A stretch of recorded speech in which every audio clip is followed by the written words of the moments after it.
എല്ലാവർക്കും സലു കിച്ചണിലേക്ക് സ്വാഗതം. എന്നും രാവിലെ തന്നെ ഞാൻ അടുക്കളയിൽ വന്നിട്ട് ആദ്യം ഞാൻ ചായക്ക് വെക്കുകയാണ് ചെയ്യണത്. ഇന്നിപ്പം ഞാൻ വിചാരിച്ചു ഇന്നിപ്പോൾ നമ്മുടെ ബ്രേക്ക്ഫാസ്റ്റിന് വേണ്ടിയിട്ടുള്ള കറി തയ്യാറാക്കാണ്. അപ്പോൾ വെളുത്തുള്ളി ഞാനൊന്ന് പൊളിച്ചെടുക്കണം. ഇതിപ്പം അത്യാവശ്യം വലിപ്പമുള്ള വെളുത്തുള്ളിയാണ് എടുത്തിരിക്കുന്നത്. അതുകൊണ്ട് തന്നെ പെട്ടെന്ന് നമുക്ക് അത് പൊളിച്ചെടുക്കാനും പറ്റും. ശരിക്കും പറഞ്ഞാൽ നമ്മുടെ വെളുത്തുള്ളിയുടെ കാര്യം പറയുകയാണെങ്കിൽ ചെറിയ വെളുത്തുള്ളിയാണ് നല്ല മണവും ഗുണവും ഒക്കെ ഉള്ളത് കേട്ടോ. അപ്പം ഞാനൊരു 5-6 വെളുത്തുള്ളി ഇതുപോലെ ചതയ്ക്കുന്നതിലേക്ക് ഇട്ടിട്ട് നമുക്കൊന്ന് ചതച്ചെടുക്കണം. അപ്പം ചില കറിയൊക്കെ നമ്മൾ ഇതുപോലെ ചതച്ചെടുക്കുന്നതാണ് ടേസ്റ്റ് കൂടുതൽ. മിക്സിയിൽ വേണമെങ്കിൽ നമുക്കൊന്ന് ക്രഷ് ചെയ്തെടുക്കാം. പക്ഷെ അതിനേക്കാളും എനിക്ക് ടേസ്റ്റ് കൂടുതലായിട്ട് അനുഭവപ്പെട്ടിട്ടുണ്ട് കേട്ടോ. അപ്പം അതുകൊണ്ട് ഇതുപോലെ ചില കറികളൊക്കെ ഉണ്ടാക്കുമ്പോൾ ഞാൻ ഇതുപോലെയൊക്കെയാണ് എടുക്കുന്നത്. അപ്പൊ ഞാൻ ആ ചതച്ചതിനെ ഒരു ബൗളിലേക്കൊന്ന് മാറ്റിയിട്ടുണ്ട്.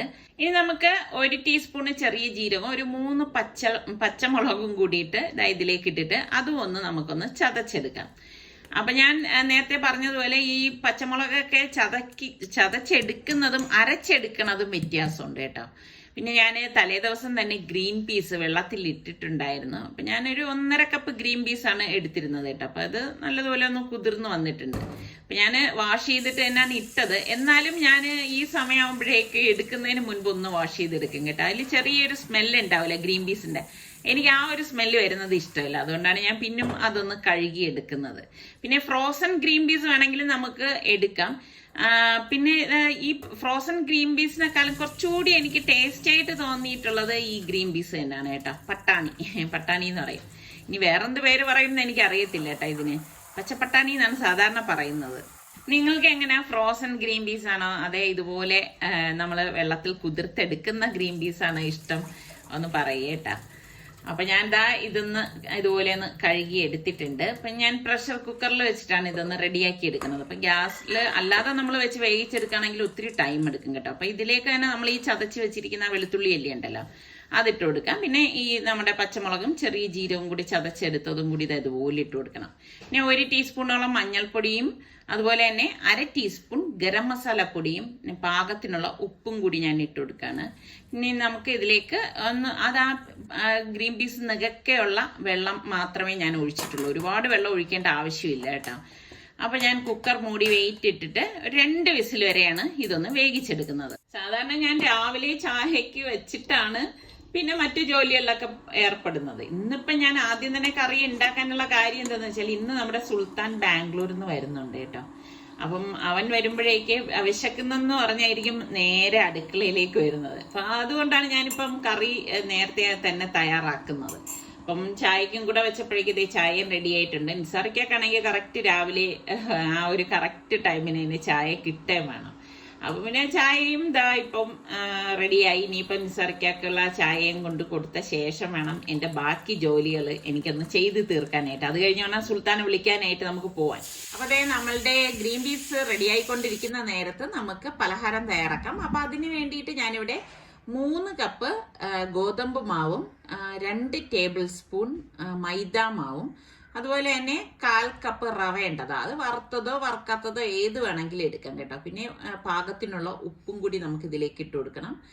പിന്നെ മെയിനായിട്ട് നമുക്ക് വേണ്ടത് 1/2 ടീസ്പൂണ് ബേക്കിംഗ് പൗഡറാണ് കേട്ടോ. അപ്പൊ ഇത് ഇത്രയും കൂടി ചേർത്തിട്ട് നമുക്ക് എല്ലാം കൂട്ടിയിട്ട് നന്നായിട്ടൊന്ന് യോജിപ്പിച്ചെടുക്കണം. ഇതുപോലെ ഒന്ന് മിക്സ് ചെയ്ത ശേഷം നമ്മൾ ഇതിലേക്ക് ചേർക്കുന്ന പാലാണ്. അപ്പൊ ആദ്യം തന്നെ ഞാൻ 1 കപ്പ് പാൽ ഇതിലേക്ക് ഒഴിച്ചു കൊടുക്കുകയാണ്. റൂം ടെമ്പറേച്ചർ മിൽക്കാണ് ഞാൻ ഇവിടെ എടുത്തിരിക്കുന്നത്. എന്നിട്ട് നമുക്കിതൊന്ന് കുഴച്ചെടുക്കാം.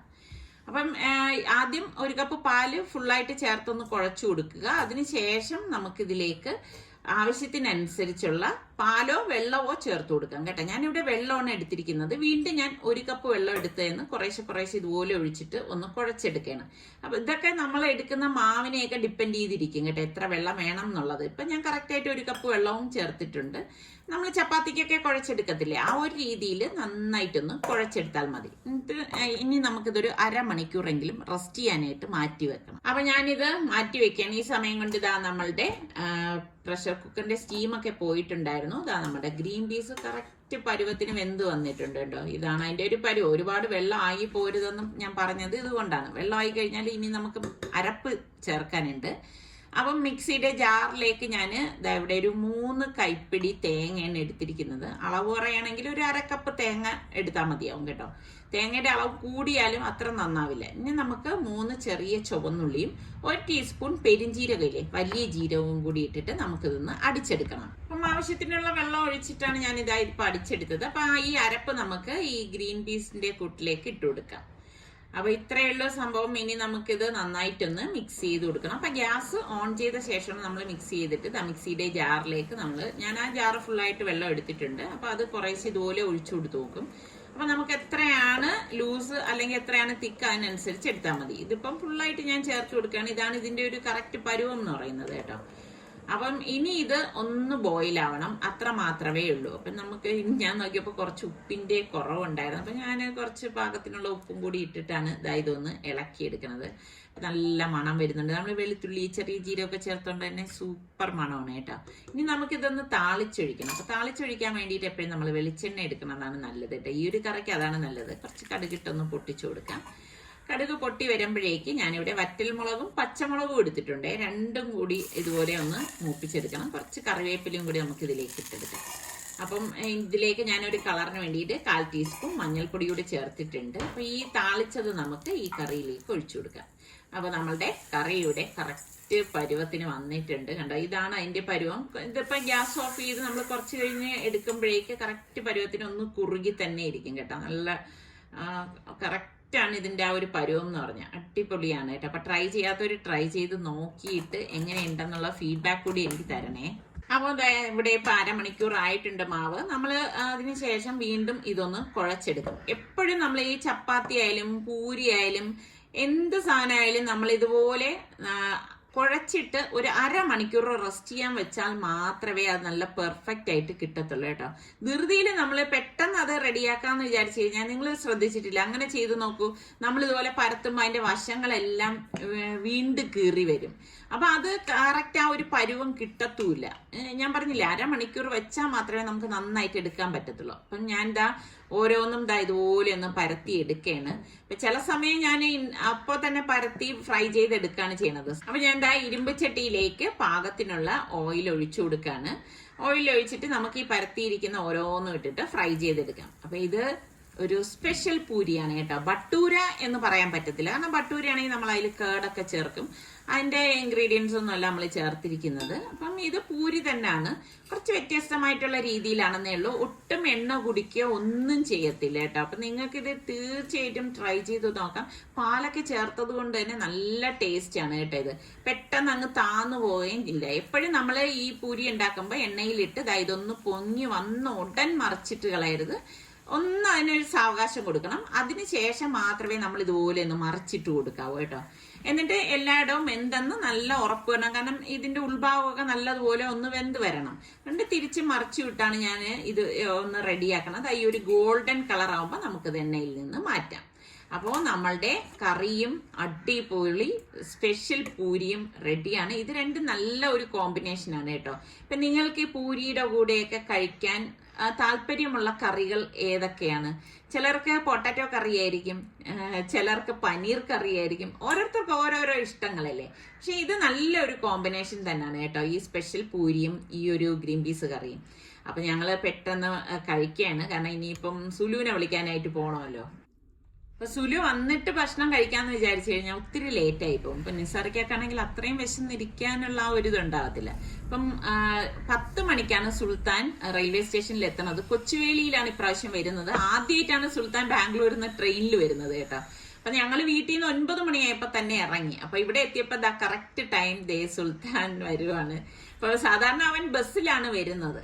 അപ്പം ഇപ്രാവശ്യമാണ് നേരത്തെ ടിക്കറ്റ് അവൻ ബുക്ക് ചെയ്തത്. കാരണം ഈ ക്രിസ്മസ് ന്യൂ ഇയറിന്റെ ഒക്കെ അവധി ആയത് കാരണം ടിക്കറ്റ് ഒന്നും കിട്ടാനുണ്ടാവത്തില്ല എന്ന് പറഞ്ഞിട്ട് വിചാരിച്ചത് കൊണ്ടാണ് അവൻ നേരത്തെ തന്നെ ഇതെല്ലാം ബുക്ക് ചെയ്തത്. അപ്പൊ ബസ്സിനെ നോക്കിയപ്പോഴേക്കൊണ്ട് ആ സമയത്ത് ബുക്ക് ചെയ്യുന്ന ടൈം തന്നെ നോക്കുമ്പോൾ ഹൈ റേറ്റ് കേട്ടോ. അപ്പൊ ഞാൻ പറഞ്ഞു മോനെന്നാ അവന് ഇഷ്ടം ബസ്സിൽ വരാനാണ്. അങ്ങനെ ബസ്സിൽ അപ്പൊ അവൻ പറഞ്ഞു വേണ്ട ട്രെയിനിൽ വരാമെന്ന് പറഞ്ഞിട്ട് അങ്ങനെയാണ് അന്നേ ട്രെയിനിന് ടിക്കറ്റ് ബുക്ക് ചെയ്തത്. അപ്പൊ എന്തായാലും ഇവിടെ എത്തിയപ്പോഴേക്കും അവൻ പറയുന്നുണ്ട് ബസ്സിലെ യാത്രയാണ് സുഖം എന്നാണ് അവന്റെ അനുഭവത്തിൽ നിന്ന് അവൻ പറഞ്ഞത് കേട്ടോ. അപ്പൊ ഇനിയിപ്പം എന്താ നേരെ വീട്ടിൽ പോയി ഇവന്റെ ഒരു സ്വഭാവം എന്ന് വെച്ചാൽ വന്ന വഴി തന്നെ അവൻ നനയ്ക്കാനുള്ള തുണികളെല്ലാം എടുത്തു തരും കേട്ടോ. അത് കഴിഞ്ഞിട്ടേ ഈ ലഗേജ് അവൻ മേളിലേക്ക് കൊണ്ടുപോകത്തുള്ളൂ. ഇനി ഞാൻ നിങ്ങൾക്ക് പലർക്കും ഇഷ്ടപ്പെടുന്ന ഒരു സംഭവം കാണിച്ചു തരാം. ഇത് പല ദിവസങ്ങളിൽ എടുത്ത ക്ലിപ്പിംഗ് ആണ് കേട്ടോ. അപ്പൊ ഞാൻ പുതിയൊരു ചട്ടി വാങ്ങിച്ചിട്ടുണ്ടായിരുന്നു. അപ്പൊ ഈ ചട്ടി ഇതുപോലെ മുങ്ങിക്കിടക്കത്തക്ക രീതിയിൽ ഒന്ന് വെള്ളം ഒഴിച്ച് വെക്കും. ചട്ടി മയക്കി എടുക്കുന്നതാണ് കേട്ടോ. അപ്പൊ നമ്മൾ ഈ മുക്കി വെക്കുമ്പോ തന്നെ കാണാം അതിൽ ചെറിയ ചെറിയ ബബിൾസുകൾ വരുന്നത്. അപ്പൊ ഇത് നമ്മൾ ഒരു ദിവസം ഫുള്ളായിട്ട് നമ്മൾ വെച്ചിരുന്ന ശേഷം വേണം നമ്മൾ ഇത് കഴുകിയെടുക്കാനുള്ളത്. അപ്പൊ ഞാൻ എപ്പോഴും ചട്ടി മയക്കുന്നത് ഒരുപാട് രീതിയിലൊക്കെ ഞാൻ ഇതിനു മുൻപ് കാണിച്ചിട്ടുണ്ട്. അത് കഴിഞ്ഞിട്ട് കഞ്ഞിവെള്ളം ഉണ്ടല്ലോ, അപ്പൊ നല്ല കട്ടിയുള്ള കഞ്ഞിവെള്ളമാണ് ഞാൻ എടുത്തത്. അതൊന്ന് ലൂസാക്കിയ ശേഷം നമുക്ക് വീണ്ടും ഈ ചട്ടി, അതായത് പിറ്റേ ദിവസമാണ് പിന്നെ നമ്മൾ ഇത് ചെയ്യണത് കേട്ടോ. ഇതുപോലെ ഒന്ന് മുക്കി വെക്കും. അപ്പൊ ഒരു ദിവസം ഫുള്ളായിട്ട് സാധാരണ പച്ചവെള്ളത്തിലും പിറ്റേ ദിവസം ഞാൻ ഇതുപോലെ കഞ്ഞിവെള്ളത്തിലുമാണ് മുക്കി വെക്കുന്നത്. അപ്പം കഞ്ഞിവെള്ളത്തിലാണെങ്കിലും നമ്മളിതാ മുങ്ങിക്കിടക്കത്തക്ക രീതിയിൽ എടുക്കണം. നമ്മൾ ചട്ടി മയക്കാതെ ഒരു ദിവസം കൊണ്ടൊക്കെ മയക്കുന്ന രീതികളുണ്ട്, അത് ഞാൻ കാണിച്ചിട്ടുള്ളതാണ്. ഏത് രീതിയാണെങ്കിലും നല്ലതുപോലെ ചട്ടി മയങ്ങി കിട്ടിയില്ലെങ്കിൽ എന്തെന്നാൽ നമ്മൾ കറി വെക്കുമ്പം നിങ്ങൾ ശ്രദ്ധിച്ചിട്ടുണ്ടോ, മണ്ണിന്റെ മണം അനുഭവപ്പെടും. അപ്പൊ ഞാൻ ഇത് 2 ദിവസം കഴിഞ്ഞ ശേഷം ആ കഞ്ഞിവെള്ളം മാറ്റിയിട്ട് വീണ്ടും പുതിയ കഞ്ഞിവെള്ളം ഒഴിച്ചാണ് വെക്കുന്നത് കേട്ടോ. ഒരു 3-4 ദിവസം നമ്മൾ ഇതിങ്ങനെ എടുത്ത് ചെയ്യുന്നതാണ് ഏറ്റവും ഉത്തമം. അപ്പൊ അത് കഴിഞ്ഞ ശേഷം ഞാൻ എന്താ കടലമാവാണ് എടുത്തിരിക്കുന്നത്. കടലമാവ് അതിന്റെ പിറ്റേ ദിവസമാണ് ഇത് കേട്ടോ. കറക്റ്റ് ഇത് 4ാമത്തെ ദിവസമാണ് ഈ കാണിക്കുന്നത്. അപ്പൊ ചട്ടിയെ ഞാൻ അതിൽ നിന്ന് എടുത്ത ശേഷം കടലമാവ് കൊണ്ടാണ് കഴുകിയെടുക്കുന്നത്. അപ്പൊ ഏത് ചട്ടിയാണെങ്കിലും നിങ്ങൾ മീൻകറി വെക്കുന്നതോ കറി വെക്കുന്നതോ ഏത് ചട്ടിയാണെങ്കിലും നമ്മൾ സോപ്പ് വാട്ടർ ഉപയോഗിക്കരുതേ. അത് മെയിൻ ഒരു സംഭവം തന്നെയാണ്. ഇതുപോലെ കടലമാവ് ഉപയോഗിച്ച് വേണം നമ്മളിത് കഴുകാനുള്ളത്. കാരണം ഇതിനുള്ളിൽ കുഞ്ഞു കുഞ്ഞു സുഷിരങ്ങളുണ്ട്. അപ്പൊ നമ്മൾ സോപ്പ് വാട്ടർ ഉപയോഗിക്കുമ്പോഴേക്ക് ആ സുഷിരങ്ങൾക്കുള്ളിലേക്ക് സോപ്പ് കയറാൻ സാധ്യത കൂടുതലാണ്. പിന്നെ നമ്മൾ കറി വെക്കുമ്പോഴേക്ക് ഗ്യാസ് ഓൺ ചെയ്ത് കഴിയുമ്പോൾ ഈ ചൂടും എല്ലാം കൂടി ആവുമ്പോൾ അതിൽ നിന്ന് ഈ സോപ്പിന്റെ അംശം കറികളിലേക്കൊക്കെ പിടിക്കും. അപ്പൊ അതുകൊണ്ട് നമുക്ക് കടലമാവ്, നിങ്ങൾ കടലപ്പൊടി കൊണ്ട് ഇതുപോലെ കടലമാവ് ഉപയോഗിച്ച് തന്നെ കഴുകാൻ ശ്രദ്ധിക്കുക കേട്ടോ. അതാണ് അതിന്റെ ആ ഒരു കറക്റ്റ് രീതി എന്ന് പറയുന്നത്. അപ്പൊ ആ കടലപ്പൊടി കൊണ്ട് ഞാൻ നന്നായിട്ട് ഇതാ ഒന്ന് തേച്ച് കഴുകി എടുത്തിട്ടുണ്ട്. അപ്പൊ ഇതുകൊണ്ട് തീർന്നിട്ടില്ല. ഇനി നമുക്കിത് വെയിലത്ത് വെച്ച് നന്നായിട്ടൊന്ന് ഉണക്കി കിട്ടണം. അപ്പൊ ഞാൻ വെയിലത്ത് ഇത് ഉണക്കാനായിട്ട് എടുത്ത് വെച്ചിരിക്കുകയാണ്. അപ്പൊ ഇത് ഉണങ്ങിയ ശേഷം ഈ ചട്ടി ഇരിക്കുന്നുണ്ടോ, നല്ല പരുവത്തിനാണ് ഇരിക്കണത്. ഇനിയും തീർന്നിട്ടില്ല. ഇനി നമുക്കിതിലേക്ക് നല്ലെണ്ണ വേണം ഒഴിച്ചു കൊടുക്കാനാണ്. നല്ലെണ്ണ ഒഴിച്ചിട്ട് നമുക്ക് കൈ കൊണ്ട് നന്നായിട്ടൊന്ന് തേച്ച് പിടിപ്പിക്കാം. കൈ പോലെ ഉള്ള ഒരു ബ്രഷ് വേറെ ഒന്നും തന്നെ ഇല്ല കേട്ടാ. എല്ലായിടത്തും അകവും പുറവും ഒക്കെ നല്ലെണ്ണ തേച്ച് വെക്കണം. നമുക്ക് കാണാൻ പറ്റിയ നിമിഷ നേരം കൊണ്ട് തന്നെ അത് വീണ്ടും ഡ്രൈ ആയി കാണുന്നത് കേട്ടോ. അപ്പൊ അത്രത്തോളം അത് എണ്ണയും സോപ്പാണെങ്കിൽ അബ്സോർവ് ചെയ്യും എന്നുള്ളതാണ്. അതുകൊണ്ടാണ് സോപ്പ് ഉപയോഗിക്കരുതെന്ന് പറഞ്ഞത്. അത് കഴിഞ്ഞ ശേഷം ഞാൻ ചട്ടി കണ്ടോ, അകത്ത് നല്ല പോളിഷ് ആയിട്ടിരിക്കുന്നത്. പക്ഷെ ഇതുകൊണ്ടും കഴിഞ്ഞിട്ടില്ല. ഇത് കുറച്ച് ലോങ് പ്രോസസ് ആയിട്ടുള്ള ചട്ടി മയക്കുന്നതാണ് കേട്ടോ. ഞാൻ കുറച്ച് കറിവേപ്പില ഇതുപോലെ ഇടും. അപ്പൊ എന്റെ കറിവേപ്പില ഞാനിത് കളയാൻ വെച്ച കറിവേപ്പിലയാണ് കേട്ടോ. കുറച്ച് കണ്ടില്ലേ ഡാർക്ക് വന്നിരിക്കുന്നത്. അപ്പൊ അത് വെച്ചിട്ട് ഞാനൊന്ന് സ്ലോ ഫ്ലെയിമിൽ വെച്ചിട്ടാണ് നമ്മൾ ചൂടാക്കണം. പിന്നെ ഒരു സവാള തോലോട് കൂടി തന്നെയാണ് അരിഞ്ഞെടുത്തിരിക്കുന്നത്. അതും കൂടി ഇട്ടിട്ട് നമുക്ക് ഇതുപോലെ ഒന്ന് ഇളക്കി കൊടുക്കണം. അതിന്റെ വശങ്ങളിലും ഒക്കെ വരത്തക്ക രീതിയിൽ നമ്മൾ ചുറ്റോട് ചുറ്റും ഒന്ന് ഇളക്കി കൊടുക്കാം. അപ്പൊ ഇത് ഇളക്കി ഒന്ന് കരിഞ്ഞു വരുന്ന ആ സമയത്ത് ഞാനിത് ചട്ടിയിൽ നിന്ന് മാറ്റുവാണ്. ഇനി അതിൽ ഇട്ടേക്കരുത് കേട്ടോ. ഇട്ട് കഴിഞ്ഞാൽ ചട്ടിക്കുള്ളിൽ വല്ലാതെ കളർ മാറും. എന്നിട്ട് ഒരു കൈപ്പിടി തേങ്ങ 1-1.5 കൈപ്പിടി തേങ്ങ ഇതുപോലെ ഇട്ടിട്ട് ഒന്ന് വറുത്തു കൊടുക്കാം. ഈ തേങ്ങ നമ്മൾ യൂസ് ചെയ്യത്തില്ല കേട്ടോ. ഫ്ലെയിം കുറച്ച് വെച്ചിട്ട് ഈ ഒരു രീതിയിൽ നമ്മളൊന്ന് മൂപ്പിച്ചെടുക്കണം. അതിന്റെ ആ മണ്ണിന്റെ മണമൊന്നും വരാതിരിക്കാൻ വേണ്ടിയിട്ടാണ് നമ്മൾ ഇങ്ങനെയൊക്കെ ചെയ്തെടുക്കുന്നത് കേട്ടോ. അല്ലെങ്കിൽ കറി വെക്കുമ്പോൾ വല്ലാതെ മണവും വല്ലാതെ ടേസ്റ്റും വരുമ്പോൾ നമുക്കത് കഴിക്കാനേ തോന്നത്തില്ല. അപ്പൊ ഇതെല്ലാം ഞാൻ മാറ്റിയിട്ടുണ്ട്. എന്നിട്ട് ചട്ടി നന്നായിട്ട് തണുത്ത ശേഷം നമുക്ക് വെള്ളം ഒഴിച്ച് നല്ലതുപോലെ ഒന്ന് കഴുകിയെടുക്കാം. അപ്പൊ ഇത് കാണുന്നവർക്ക് തോന്നും ഇത് എന്തോ ഒരു പാടാണെന്ന് തോന്നും. പാടൊന്നുമില്ല. നമുക്ക് കുറച്ച് ഏകദേശം ഒരു 4 ദിവസം ഒന്ന് വെയിറ്റ് ചെയ്യണം, അത്രേ ഉള്ളൂ. ഞാൻ വീണ്ടും കടലമാവ് കൊണ്ട് തന്നെ ഞാൻ വീണ്ടും ഒന്ന് തേച്ച് കഴുകി എടുക്കാൻ പോവാണ്. അപ്പൊ ഇത് ഷോർട്ടായിട്ട് നിങ്ങൾക്ക് ഒറ്റ ദിവസം കൊണ്ട് ചട്ടി പഴക്കണമെങ്കിൽ അതിന്റെ വീഡിയോയും ഞാൻ ഇതിന് മുൻപ് ഇട്ടിട്ടുണ്ട് കേട്ടോ.